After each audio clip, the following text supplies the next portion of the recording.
오늘 제 주제의 강연은 뭔가 하니 현 시국을 진단한답니다. 현 시국을 진단한다. 여러분, 이 지구촌에는 지금 76억이라는 인구가 살고 있습니다. 72억.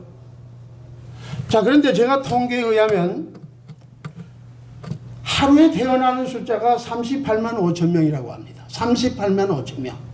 그리고 하루에 죽는 숫자는 약 15만 명이라고 합니다. 이 통계를 좀 더 구체적으로 우리가 생각해 보면 하루에 1초당 4명이 태어난다고 그래요. 그리고 이 15만 명이 죽는데 현재 이 세계는 245개국이 있습니다. 245개국. 자, 그런데 유엔에서 인정하고, 다시 말하면 비독립국가, 아직도 완전히 독립하지 못한 국가까지 다 합해서 245개국이에요. 그리고 유엔에 가입되어 있는 나라가 몇 나라는 거 아니 아시는 분? 195개국입니다. 195개국. 자, 그런데 사실은 150 한 두세 나라가 달라요. 왜냐하면 바티칸이라는 것을 나라로 치느냐. 또 두 번째는 뭔 줄 아십니까? 대만. 그 다음에는 팔레스틴이라고 있죠. 팔레스틴. 이거는 국가로 인정 못 받는 거예요. 그런데 미국은 대만을 인정 안 합니다. 팔레스틴도 인정 안 합니다. 뭘 인정하시는지 아십니까? 코소보라는 것을 인정을 해요. 미국은 대만을 국가로 치지 않습니다. 팔레스틴을 국가로 치질 않아요. 그러나 그것을 국가로 계산하는 그것을 생각해서 그 옵서버 자리를 줍니다. 옵서버. 그래서 유엔에 가입된 국가는 195개국이다. 이렇게 말을 합니다. 자, 그런데 현재 우리 남한은 5,500만이 살고 있습니다. 북한은 2,500만입니다. 합해서 7,500만 됩니다. 그리고 해외에 나와 있는 우리 한인 동포가 700만이 훨씬 넘습니다. 그리고 이 미국은 3억 3천만이 살고 있습니다. 자, 그런데 이 많은 나라 가운데 특별한 나라 혹은 나라가 아닌 이상한 집단이 있습니다. 그것은 북한입니다. 북한을 우리 헌법에 보면 나라가 아닙니다. 북한도 우리 대한민국에 들어갑니다. 그러나 이 북한을 우리가 볼 때에 북한은 가장 흉악하고 가장 난폭하고 반국제적이고 인간의 역사가 탄생한 이래로 가장 골칫거린 나라가 바로 북한이란 말이에요. 자, 이 북한이 1950년에 김일성이가 6.25를 일으켜서 동족 상자의 피를 흘렸습니다. 자, 저들은 우리가 남침을 한 것이 아니라 남한이 북침했기 때문에 우리가 전쟁하게 됐다고 합니다. 여러분, 김대중이도 그 재임 시절에 6.25는 뭐냐? 남북 통일의 시도였다. 그 사람의 국가관을 보세요. 현재 문재인도 문재인의 잘못이 뭔 줄 아십니까? 국가관, 역사관, 대북관, 경제관, 인생관, 우리의 전통적인 한국 사람들의 생각과는 완전히 다른 것입니다. 자, 김일성이가 이렇게 남북전쟁을 일으켜서 300만을 죽게 했습니다. 그리고 저들에게 고난의 행군이 와서 김일성이와 김정일 부자가 약 800만 명을 죽였습니다. 굶어 죽이고 정적을 죽이고 정치 수용소에 넣었다가 죽어간 사람들 800만 명 죽였습니다. 여러분, 역사를 보면 세상에 제일 많이 죽인 괴물이 누굴까요? 모태또입니다. 6천만 명 죽였습니다. 스탈린 4천만 명 죽였습니다. 김일성이는 800만 명 죽였습니다. 자, 그래서 이 북한이 우리와 한민족이라고 하지만은 결코 하나 될 수 없는 이 양극화의 현상을 낳게 된 것입니다. 자, 그런데 우리가 여기서 알아야 될 것은 김정일이가 통치할 때에 고난의 행군 식량난으로서 많은 사람이 죽어가는데 김대중이가 북한에다가 얼마를 갖다 줬느냐? 4억 5천만 달러를 줬습니다. 그래서 무너져가는 북한을 다시 일어나게 했고 그것을 미천으로 해서 핵을 개발하고 미사일을 개발한 겁니다. 이거 아시죠? 근데 지금 문재인이가 다시 대통령에 들어서서 북한을 퍼주기 시작하면서 국제사회에서는 북한을 제재하는데 이 사람은 돌아다니면서 유엔이 제재하기로 결의한 것을 깡그리 무시하고 저 구라파에 가서 프랑스 대통령이나 영국이나 미국 대통령이나 어디 가든지 북한이 그 제재를 받아서 오히려 더 엔거 이 안에 그 제재를 풀어주면 자연히 어떻게 한다고 생각합니까?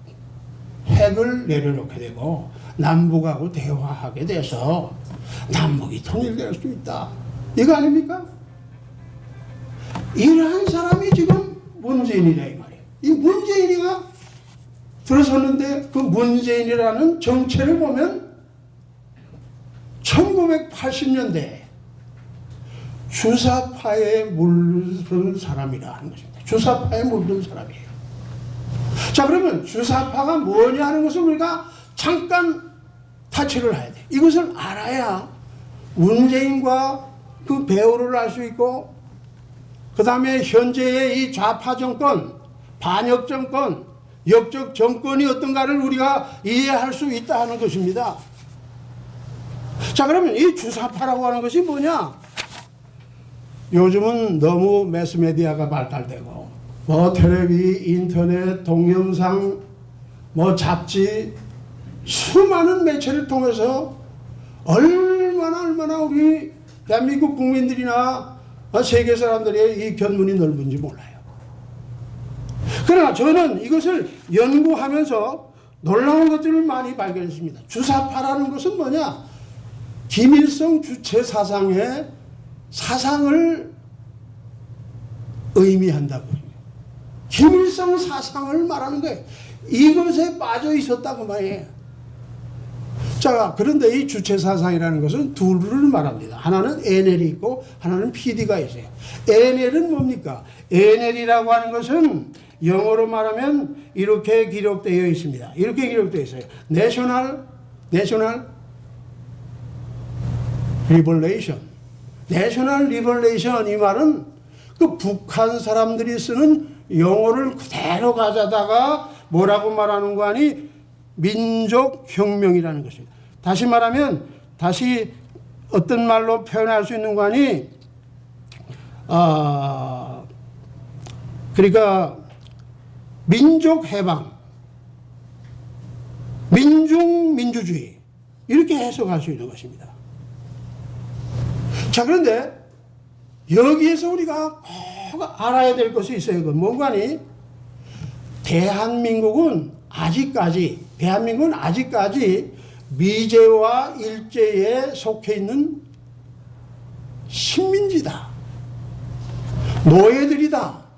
그 때문에 우리 대한민국을 미국과 일본이라는 제국주의에서 해방돼야 된다.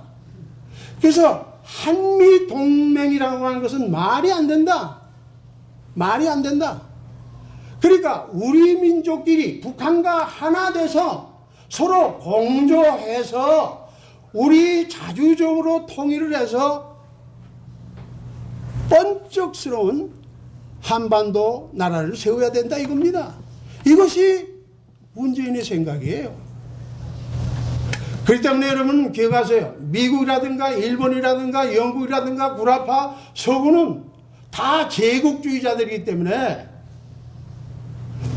절대 우리 남한을 간섭해서도 안 되고 우리는 거기 지배선을 받아서 안 된다. 그래서 우리가 자주적으로 민중혁명을 일으켜서 나라를 세워야 된다 하는 것입니다. 이것이 NL이에요. 그 다음에 또 하나는 뭐가 있죠? PD가 있는데 이 PD라고 하는 것은 People's Democracy라고 하는 것입니다. 이거는 민족민주주의라는 것입니다. 마르크스와 레닌 소비에트 공화국의 그 유물사관 이것을 받아들인 것입니다. 여기에 한때 빠졌던 사람이 김문수와 그 다음에 정의당 그 누구죠? 심상정 같은 여자. 그리고 NL은 누가 있습니까? NL은 부지기수예요. 문재인과 그 일당들뿐만 아니라 여러분 저 이석기라든가 그 다음에는 그 여자 누구예요? 이정희? 예, 이정희 이런 사람들이 다 NL이에요. 그래서 이 PD는 이 사업체에 들어가서 그 노동자들을 총동해가지고 그 부를 균등하게 나눠야 된다. 그런 운동, 그런 혁명을 일으키는 사람들이었어요. 근데 문재인은 돌아왔죠. 김문수는 돌아왔죠. 자, 그런데 여기에 우리가 또 알아야 될 것은 우리가 미국이나 일본하고 손잡으면 우리 대한민국은 미국과 일본의 하부구조, 하위 체제, 종속에 들어가기 때문에 이들과는 언제나 관계를 끊고 북한하고 손을 잡아야 된다. 이 무서운 사상을 가지고 있다는 것을 여러분들이 꼭 기억해야 됩니다. 자, 그런데 지금 이 문재인과 그 일당들이 대학 시절에 소위 386 시대라고 합니다. 386 시대라고 하는 것은 그 80년대 30세가 나고 그 다음에 80학번 그 다음에는 386 세대라고 하는 것은 그것은 또 다른 의미를 좀 가지고 있어요. 그 60년대의 나이를 말하는 거예요. 60년대의 나이.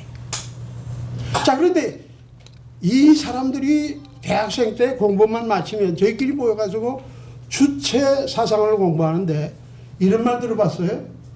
위수김동.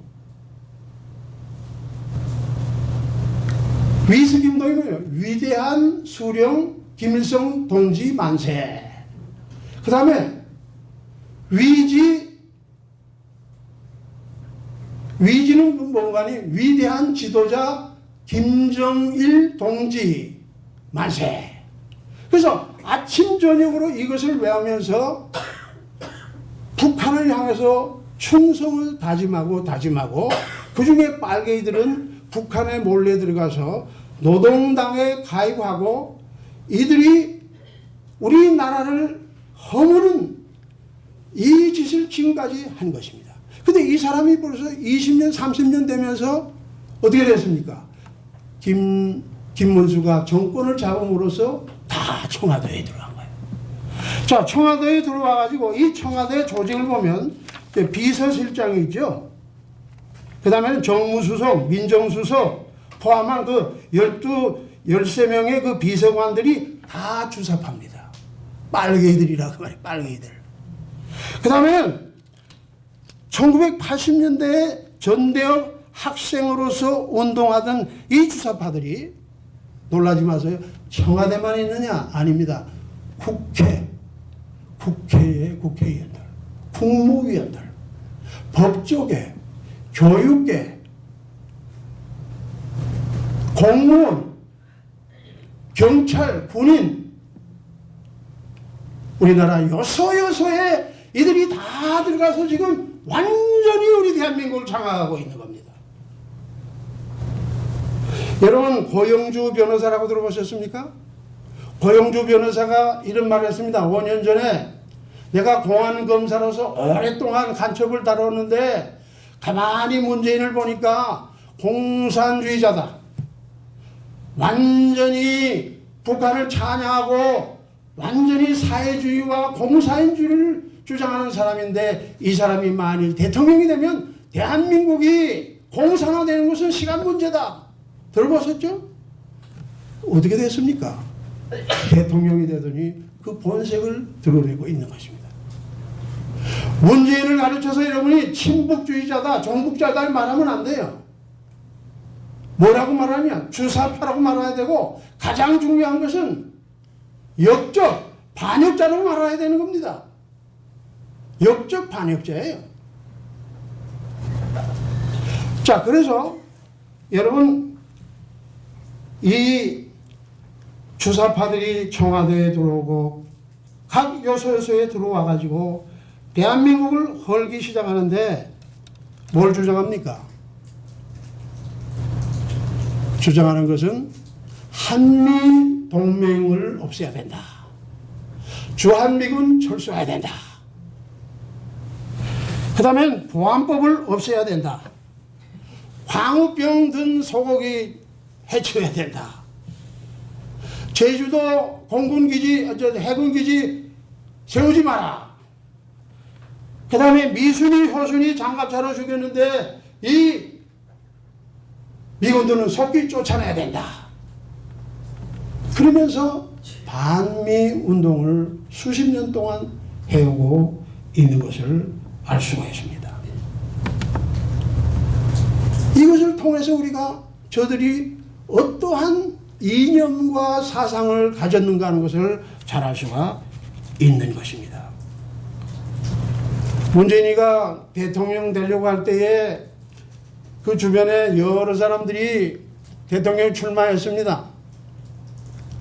홍준표 씨가 나오고 또 나왔다가 자퇴하고 들어간 사람도 많지만 뭐 심상정 같은 사람이 있었고 유승현 같은 사람도 있었고 많이 있었는데 대통령 되는 사람에게 그 사상을 검증하기 위해서 당신은 북한을 주적으로 합니까? 그리고 제 사상에 그 빠졌던 적이 있는데 그런 적이 있습니까? 물었을 때 문재인이 뭐라고 그럽니까? 뭐라고 그러죠? 아직도 색깔 논쟁입니까? 아직도 색깔 논쟁입니까? 아니 지금 세상이 얼마나 바뀌었는데 아직도 빨갱이 노름하고 있느냐? 그러더니 요놈이 딱 대통령이 되더니 어떻게 됐습니까? 빨개 본색을 드러낸 거 보세요. 에? 그래서 지금 그 문재인은 그 뼛속까지 빨갱이 물을 든 것을 알 수 있어요. 여러분 지나간 2월 10일 날 어떤 일이 있었죠? 평창 올림픽이 있었습니다. 평창 올림픽 개막식 직전에 세계 지도자들이 다 모였을 때에 거기에 축하 메시지를 문재인이 던지면서 정말 우리를 깜짝 놀라게 했습니다. 그건 뭔고 아니? 잘 들으세요. 나는 신영복 선생을 제일 존경합니다. 신영복이가 누굽니까? 그 사람이 1970년도 초에 대한민국 육군 장교 중위가 돼서 바로 그 사람들하고 우리 최 목사님이나 저나 또 법무부관이나 약사 장교나 또 의정 장교 이런 사람들하고 다 특종장교 후보성이라고 해서 같이 훈련 받습니다. 육사 교수팀으로 신영복이가 육사 가서 가르쳤어요. 그 다음에 성공의 교수를 했어요. 근데 이 사람이 통진당에 들어가서 김일성 거기에 미쳐가지고 이것을 전하다가 군대에 있을 때 체포당해가지고 21년 동안 감옥에 있었어요.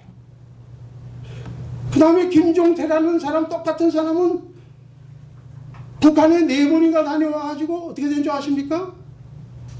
붙잡혀가지고 3명이 처형당할 때 거기에 죽은 사람이에요. 그래서 북한에 김종태 대학이 다 있습니다. 그런데 신영복이도 사형언도 받았지만 무기로 감해져서 나왔어요. 나왔을 때 기자가 물었습니다. 당신 전향했느냐 했더니 강압에 억눌려서 감옥에 있었지만 나는 전향하지 않았습니다. 그랬어요. 전향하지 않았다. 근데 이 신영복을 우리나라 대통령 문재인이 자기가 제일 존경한다는 거예요. 저는요, 예전에 노무현이가 일본에 가서 이 나라에 공산당이 있는 게 부럽습니다. 중국에 가서는 내가 제일 존경하는 사람은 대통령입니다. 그랬어요. 그러니 이 문재인이가 또 그렇게 하더라고요.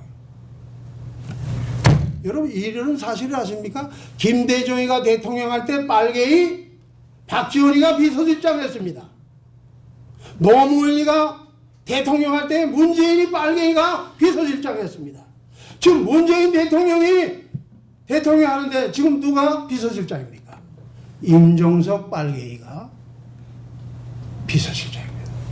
김대중, 노무현, 문재인 이 국정 책임자들이 이렇게 거쳐오는 동안에 남한은 서서히 적화되고 있었다 그 말입니다. 근데 문재인이 자 보세요. 그 평창올림픽에 북한에서 김영남이라는 최고 제2인자가 김여정이하고 같이 왔을 때에 문재인이가 청와대에다가 두 사람을 초청했는데 그 벽에 무슨 그림이 있습니까? 신영복이가 북부시로 쓴 통자, 남북하고 통한다는 통자, 그 다음에 길. 그러니까 그러면서 그 앞에서 다시 강조했습니다. 나는 신영복이를 제일 존경합니다. 자, 그래가지고요, 문재인이가, 잘 들으세요. 문재인이가 임종석이가 있는 그 비서실장 방에다가 그림을 하나 보내줘서 거기에 붙였는데 그 그림의 그 내용이 뭐냐? 그 내용의 그 이름이 뭐냐? 춘풍추상이라 하는 그 글을 임종석이한테 선물해가지고 지금 거기에 붙여놨습니다. 그 다음에 2016년에 신영복이가 죽었을 때에 성공의 그 무슨 강단에선가 장례식을 하는데 문재인이가 거기 가서 무슨 말을 했냐? 신영복 선생이 나에게 준 글은 처음처럼이고 노무현에게 준 것은 유공유산이고 노무현 재단에게 준 말은 사람 사는 세상이고 민주당 우리 당에 준 말씀은 더불어다. 여러분 술 가운데 처음처럼이라는 그 글 있죠. 그 신영복이가 쓰고 신영복이가 전해준 겁니다. 더불어민주당도 이 지금 여당 문재인과 그 빨갱이 당들이 자기네들이 만든 게 아니고 자기들의 머리가 되는 신영복이가 준 거예요. 자, 이것을 봐서 우리가 문재인과 그 일당들이 빨갱이가 아니라는 것을 어떻게 부인할 수 있겠습니까? 예? 자, 이렇게 이 사람이 지금 여기까지 왔는데, 자, 제가 이제 말씀드리고 싶은 것은, 그러면 어떻게 하면 이 문재인에게서 우리 대한민국을 살아날 수 있느냐? 이거 큰 과제가 아닙니까? 저는 많은 글을 읽고 많은 동영상을 보고 많은 그 신문 매체를 통해서 공통점을 몇 가지 발견했어요. 첫째는 문재인을 끌어내는 겁니다. 문재인을 끌어내는 거. 두 번째는요, 미국이 북한을 폭격하는 겁니다. 세 번째는 뭔지 아십니까? 자유민주 세력이 힘을 합해가지고 문재인을 몰아낸 다음에 우리 헌법을 기초한 대한민주공화국이라는 이것을 굳게 세워서 잘 들으셔야 돼요. 굳게 세워서 유엔과 공조해서 국제사회와 공조해서 북한의 광물이나 돈이나 모든 것들을 다 제재하는 것. 그 다음에 인권, 우리 인류의 보편적 가치인 이 인권을 더 억제해서, 그 억제는 방법은 어렵지 않더라고요. 제가 그 탈북자들을 많이 만났어요.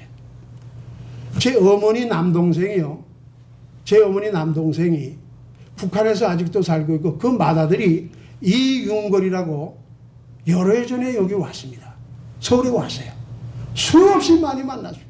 제가 미국에도 여러 번 데려와서 강연시켰습니다. 근데 이 북한에서 온 사람들, 이윤걸이나 강명도나 강철환이나 이런 사람들이 북한을 무너뜨리는 가장 중요한 방법은 뭔가니? 북한을 억제라는 것입니다. 여러분, 비행기 한 대에 4,500만 달러 뭐 이렇게 가는데 그 하나를 사지 않고 그 돈을 탈북하는 사람들, 똑똑한 사람들에게 맡겨서 저들에게 뿌이라를 보내게 하고 SUV를 보내게 하고 라디오를 보내게 하고 한류를 보내게 하면 무너진다는 거예요. 예? 그러면서 강철환이가 지난 여기에 6월달로 와서 강연한 것을 내가 그 동영상을 몇 번 봤습니다. 거기 봤더니 무슨 말 하느냐. 여러분, 국제시장이라고 하는 영화 있었죠? 국제시장. 그거와 또 인천 상륙작전, 이 두 편을 북한에다가 많이 뿌렸대요. 얼마나 놀라운 효과가 나는 거 아니? 저 북한에서 강철환이도 죽이겠다. 너 가만 놔두지 않겠다. 그래서 어느 날 출근했더니 도끼를 자기 문에다가 딱 박아놓고 가더랍니다. 자기 사무실에. 북한 전략정보센터 그거 하고 있잖아요. 그러니까 이 효과가 있구나.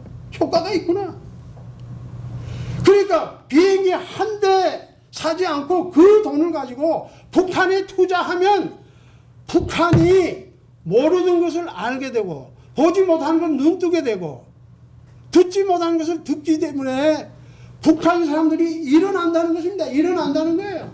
예? 이것을 자유민주 세력과 미주에 사는 동포와 우리 탈북자들이 연대해서 함께 힘을 합하면 북한을 무너뜨릴 수 있다는 것이에요. 예? 제가 여러 달 전에도요, 북한에서 그 김일성 장수연구소에 있던 사람인데 이름 지금 잊어버렸어요. 그 사람이 그 동영상에 나와서 무슨 말하는 거 아니? 자기는 탈북해서 영국에 있었답니다. 영국에 있었는데 또 얼마 전에 자기를 영국 의회에 와서 탈북자로서 증언을 해달라 해서 거기에 갔답니다. 그래서 굉장한 대접을 받고 왔어요. 자, 근데 그 사람이 하는 이야기가 뭔가 하니, 북한을 무너뜨리는 방법은 서로 힘과 힘이 대결해서 전쟁하면 피차 많은 사람이 죽기 때문에 어떻게 해야 되느냐? 북한을 끌어줘야 된다는 것입니다. 그래서 거기다가 북한 사람들이 지금까지 접했지 못했던 방송, TV, 라디오, 풍선을 통해서 많은 것을 보내면 무너지게 돼 있다는 것입니다. 저는 그걸 승인합니다. 그것을 나는 찬성합니다. 자, 그런데요, 이 강철환 씨가 6월 달에 와서 이야기한 것 중에 참 놀라운 포인트가 있어요. 여러분, 오늘 이것을 다른 거 다 잊어도 좋아요. 강철환 씨가 말하는 거 이걸 들으셔야 돼요. 지금 문재인하고 김정은이가 지금 정상회담을 3번 했는데 김정은이가 왜 벌벌 기어 나온 줄 아십니까? 벌벌 왜 기 나온 줄 아십니까? 그렇게 질문을 던지면서요. 김정은이와 그 일당들이 이제는 막다른 벼랑이 왔다는 것이에요. 야, 이게 무슨 이야기를 하려고 하나? 그 벼랑이 온 것은 뭔가 하니, 김정은이가 나이 어려서 이 권력을 줬는데, 김정은이 마음에는 언제나 이 높은 간부들이 나를 깔아온다. 경험이 없고 나이가 어리니까 아무것도 모른다. 그런 생각을 가지고 있기 때문에 독재를 한다는 겁니다. 자, 그리고요, 이 김정은이가 들어서면서 이 시진핑하고, 이거 아주 중요한 이야기입니다. 시진핑하고 북한이 굉장히 악화가 돼서 7년 동안 정상회담을 못했다고 그래요. 그걸 왜 그런 거 아니? 고난의 행군이 지난 다음에 김대중이가 돈 준 거 가지고 북한에서 핵무기와 미사일, 장거리 포 이런 것들을 마구잡이로 개발하니까 저 미국에서 중국에다가 막 퍼붓는 거예요. 너희가 좀 제재하라, 제재하라. 그래서 북한에서 제재하는데 김정은이가 말을 안 듣는 거예요. 안 들었답니다. 그러다가 그 장성택이가 충고했는데, 장성택이가 누구죠? 그 고모부 아닙니까? 그래서 장성택이 내가 뭘 한다고 그래? 쳐 죽인 거예요. 자, 그리고 나니까 중국이 김정은을 미워하기 시작했다 합니다. 미워하기 시작했는데, 그 미워하면서 단순히 미워하는 것이 아니라 북한을 제재하기 시작했다 그래요. 제재하기 시작했다 그래요. 근데 그 제재하기 전까지 북한이 어떻게 연명해 갔는 거 아니? 겨우겨우 나라 살림을 고려해 갔는 거 아니? 이 강철한 씨 말에 의하면 금과 은, 아연에서 1년에 15억 달러를 벌어들였고, 그 다음에 동과 마그네슘, 석탄, 광물을 팔아가지고 50에서 60억을 벌었다고 합니다. 그 다음에는 북한에다가 많은 농장을 만들어가지고 누에꽃을 길렀대요. 뽕나무를 많이 심고, 거기서 비단실을 만들고 비단 옷을 만들어서 중국에다 팔았답니다. 중국에 팔았는데 그것이 1년에 10억을 벌었다고 합니다. 자, 그런데요, 이게 웬일입니까? 중국에서 이 북한에 금과 연을 통해서 15억 버는 거, 마그네슘, 석탄 이런 거 광물 팔아서 50억, 60억 버는 거, 그 다음에는 북한의 그 농장에 누에거치로 10달러 버는 거 다 제재했답니다. 제재하니까 어떻게 됩니까? 꼼짝 못할 거 아닙니까? 꼼짝 못했답니다. 그리고 만나주지도 않고.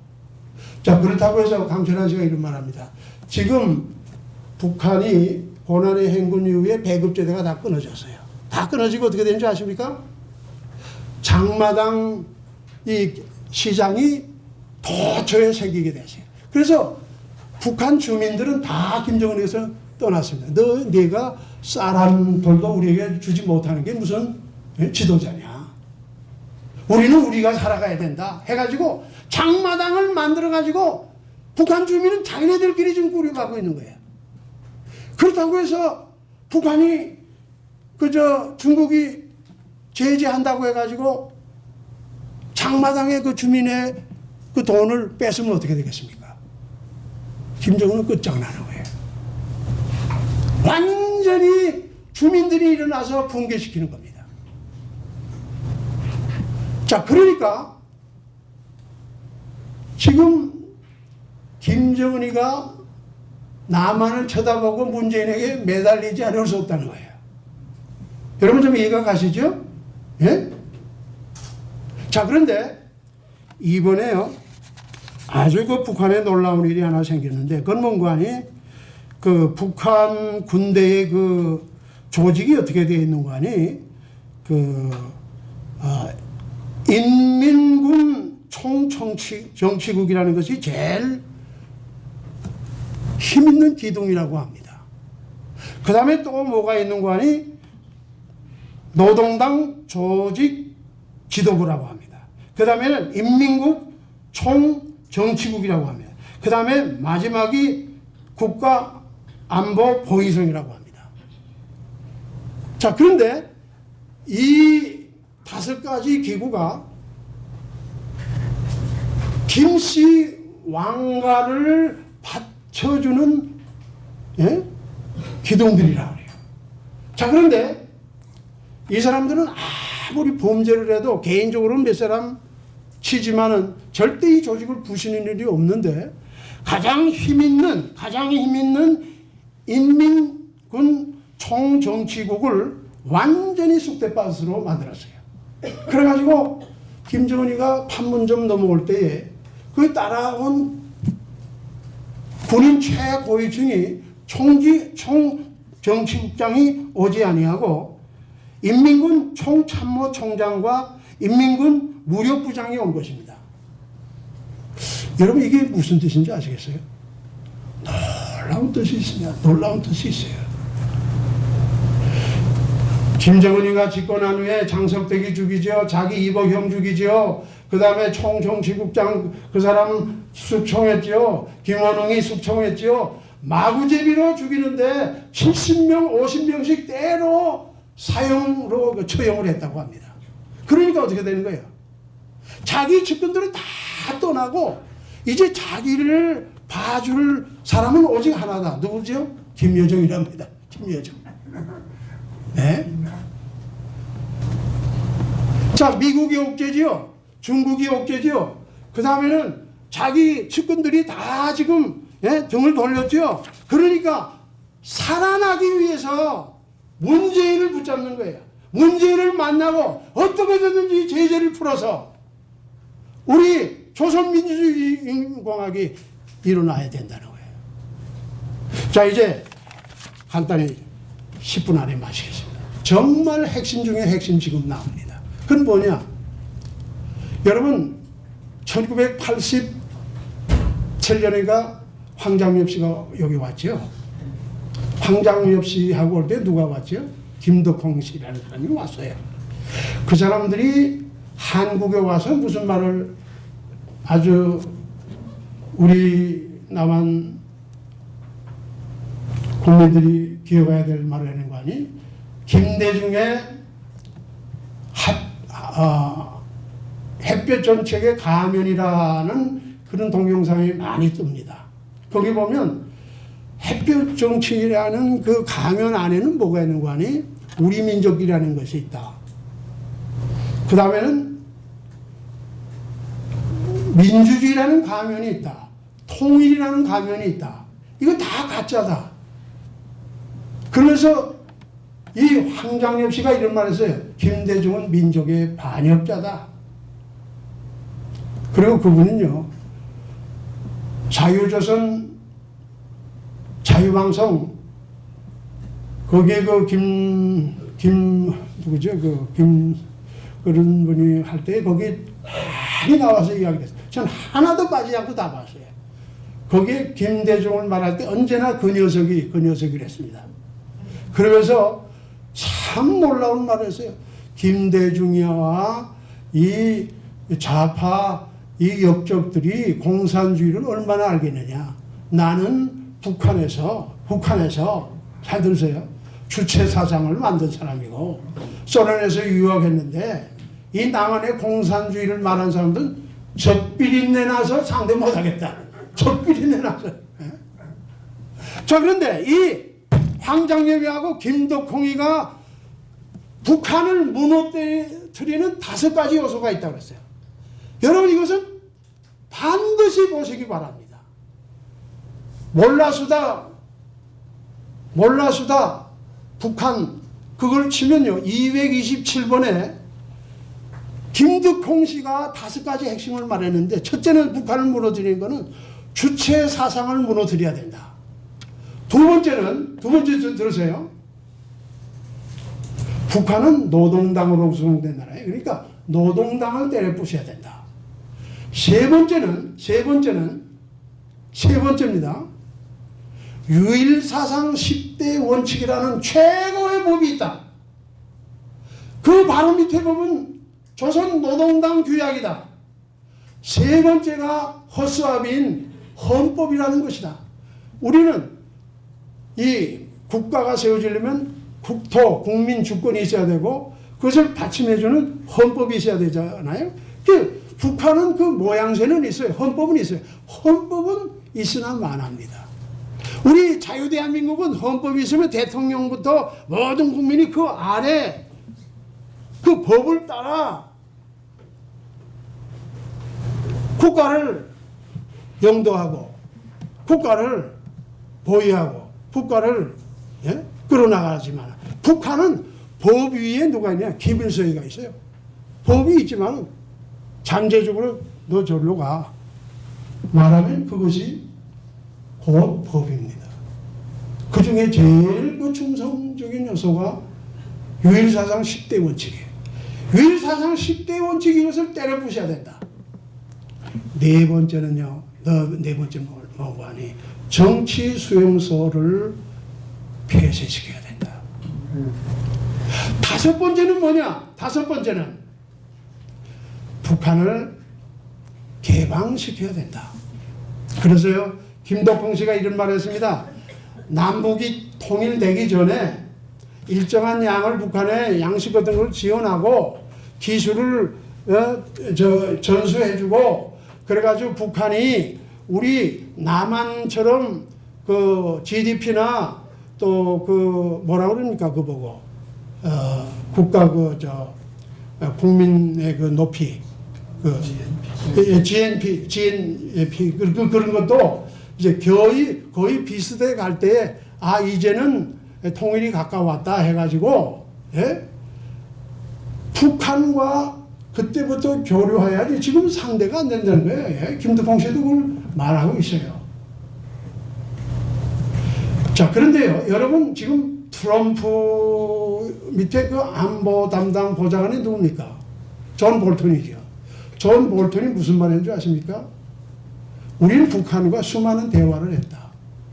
언제나 협약을 했지만 때려 부수는 것은 북한이다. 더 이상 속고 싶지 않다. 우리 미국이 북한을 때려 부셔서 어떻게 하느냐? 북한을 붕괴시킨 다음에 남한이 북한을 접수해서 흡수 통일해서 자유민주주의 국가를 만들어야 된다고 그랬어요. 예? 그렇기 때문에 우리는 이 황장엽 씨와 김덕봉 씨가 우리가 가족을 다 버리고 참 희생하면서 이 남한에 온 것은 내가 남한에 오면 한 5년 있으면 북한이 넘어질 줄 알았는데 김대중이가 거기에 45,000달러를 주고 쌀을 주고 뭐 가지 닭가지를 다 많이 주지 않았어요? 그걸 살려놨다는 거예요. 그래서 대한민국이 사는 길은 잘 들으세요. 대한민국이 사는 것은 세 가지다. 첫째는 한미동맹을 강화하라. 한미동맹을 강화하라. 작전권, 그 다음에 보안법을 강화하라. 세 번째는 뭔지 아십니까? 세 번째는 황장엽이가 말하기를 중국과 일본이 우리에게 버거운 상대지만 외교를 잘해서 저들과 언제나 구슬려서 그 외교 전쟁에서 언제나 밀리지 않고 그것을 잘하라. 그래서 북한의 김일성과 김정은이가 가장 무서워하는 것은 한미동맹이다. 한미동맹이다. 자, 그런데 지금 저 북한이 우리에게 요구하는 것이 뭐지요? 휴전협정을 어떻게 해요? 평화협정으로. 평화협정을 어떻게 해요?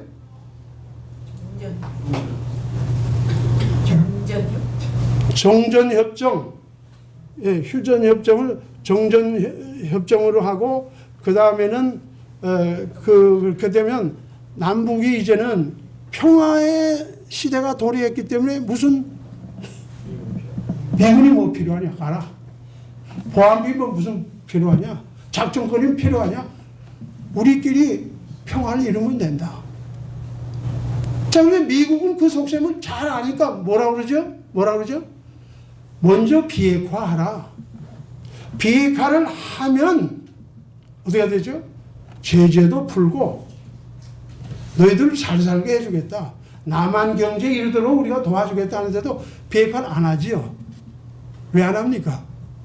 그것은 김일성 때부터 자기들의 권력을 보존하고 그 다음에는 강대국을 위협하는데 이것이 가장 중요한 방패와 창이 되기 때문에 절대 버리지 않는 겁니다. 그래서 최영호 공사가 그 말을 한 거예요. 제가요 며칠 전에 LA 다운타운에 나가서 이런 책을 하나 샀습니다.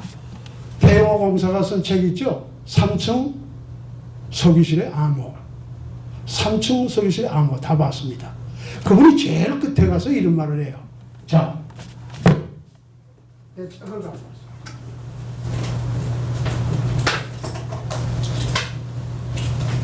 말하고 마치겠습니다. 이게 500페이지가 넘습니다. 500페이지가 넘는데 이 태용호 공사가 마치 제 글을 가져다가 옮긴 것 같아요. 너무 내가 깜짝 놀랐어요. 제가 지난번에 와서 제가 지금 4번째 강연을 하는데요. 3번째에 와서 무슨 주제 가지고 강연한 줄 아세요? 주사파의 정체성과 반역자 문재인 가지고 강연을 했습니다. 그때 제가 한 말이 있어요. 북한의 제일 낮은 법은 헌법이다. 그 다음에 위에가 조선노동당 규약이다. 3번째 제일 높은 법이 유일사상 10대 원칙이다 그랬어요. 근데 이 최영호 공사가 여기 보니까 제가 이거 스카우트 테이프로 이렇게 말했어요. 여기 우리 목사님 한번 나와서 이거 좀 한번 읽어보세요. 여러분 이걸 알고 가세요.